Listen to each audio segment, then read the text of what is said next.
नमस्कार दोस्तों, study with Dev channel में एक बार फिर आपका स्वागत है। तो हम पढ़ रहे हैं कर्नाटक का युद्ध, जिसमें हम प्रथम कर्नाटक युद्ध पढ़ चुके हैं, द्वितीय कर्नाटक युद्ध पढ़ चुके हैं, इसकी समाप्ति कैसी हुई भी देख ली है। अब आते हैं तृतीय कर्नाटक युद्ध। तृतीय कर्नाटक युद्ध 1756 से 1763 ईस्वी तक चला। इसका कारण था यूरोप में सप्तवर्ष युद्ध, यह भी उत्तराधिकार से संबंधित था।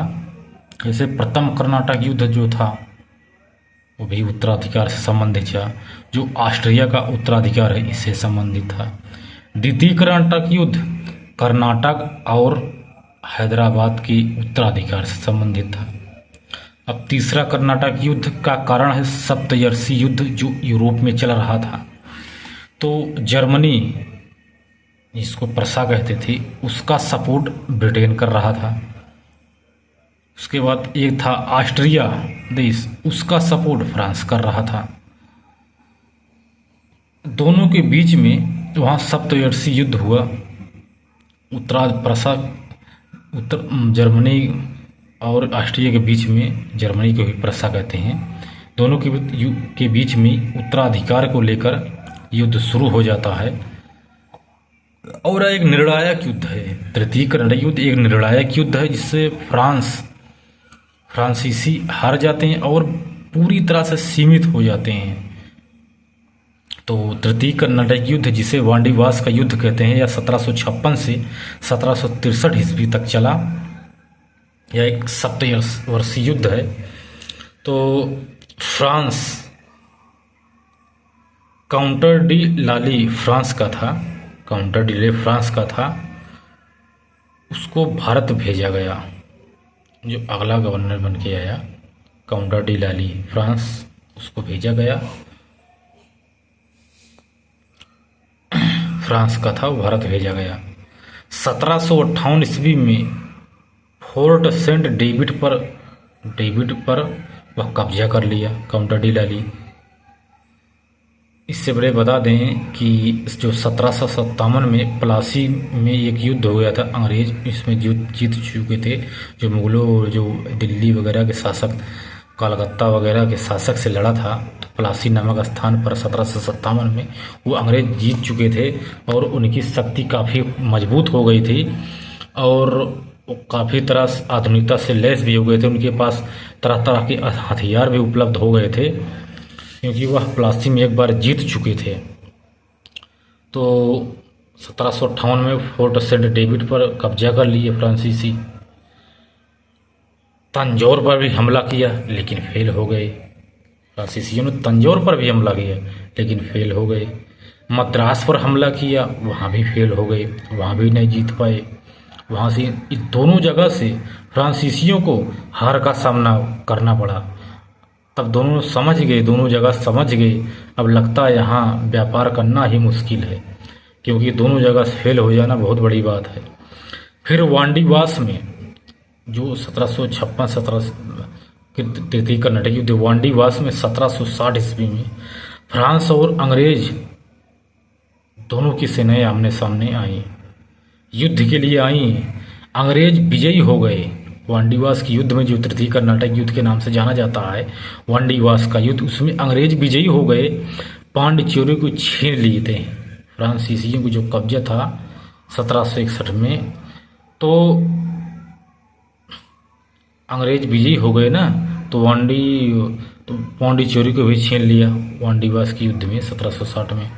अंग्रेजी सेना आमने से आए थे, अंग्रेजी सेना जीत गए और जो पौंडीचेरी थी, ये भी तो कब्जे में थे फ्रांसीसियों के, इसको उन्होंने छीन लिया अंग्रेजों ने। अब कराईकल, जिंजी, माहे सभी जगह अंग्रेज के कब्जे में हो गए। सभी जगह एक कराईकल भी अंग्रेज कब्जा कर लिए, जिंजी कर लिए, माहे कर लिए। काफ़ी इम्पोर्टेंट जो स्थान है, इम्पोर्टेंट जो है, वह अंग्रेजों के कब्जे में हो गया। यूरोप में फिर क्या होता है, यूरोप में एक पेरिस की संधि होती है कि अब अंग्रेज, देखो अंग्रेज बहुत चालाक थे, फ्रांसीसियों को किसी तरह सीमित करने के लिए, जिससे इनका वर्चस्व अकेला बना रहे, अंग्रेज चाहते थे कि भारत में छत्र छाया राज्य हो हमारा, तभी तो। और एक बार प्लासी युद्ध में जीत भी चुके थे। अब की बार फ्रांस जब हार गए तो कराइकल में भी कब्जा किया, जिंजी पर कब्जा किया, माहे पर कब्जा कर लिया अंग्रेजों ने।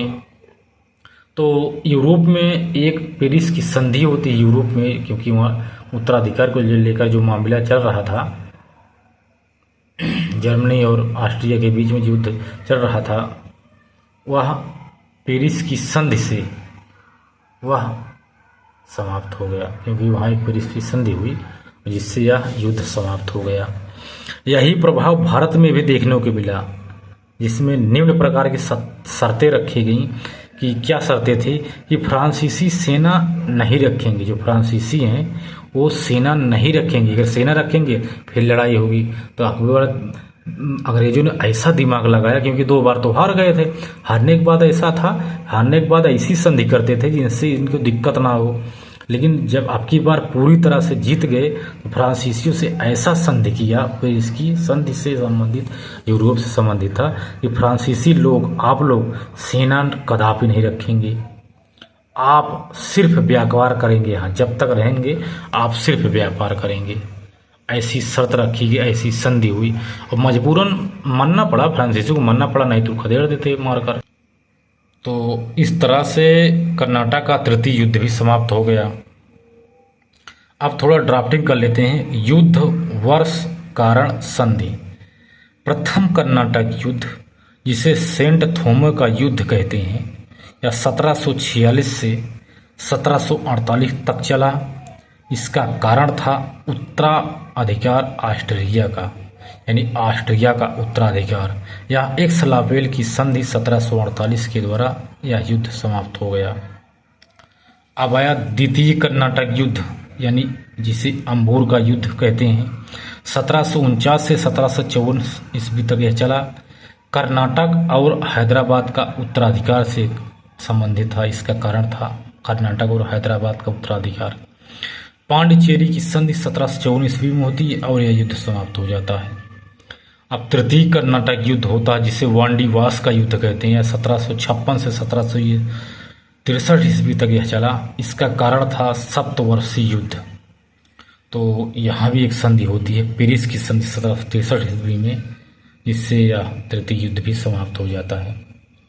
तो दोस्तों, देखा आज हमने कर्नाटक का युद्ध प्रथम, द्वितीय, तृतीय तीनों को पूरा कराया।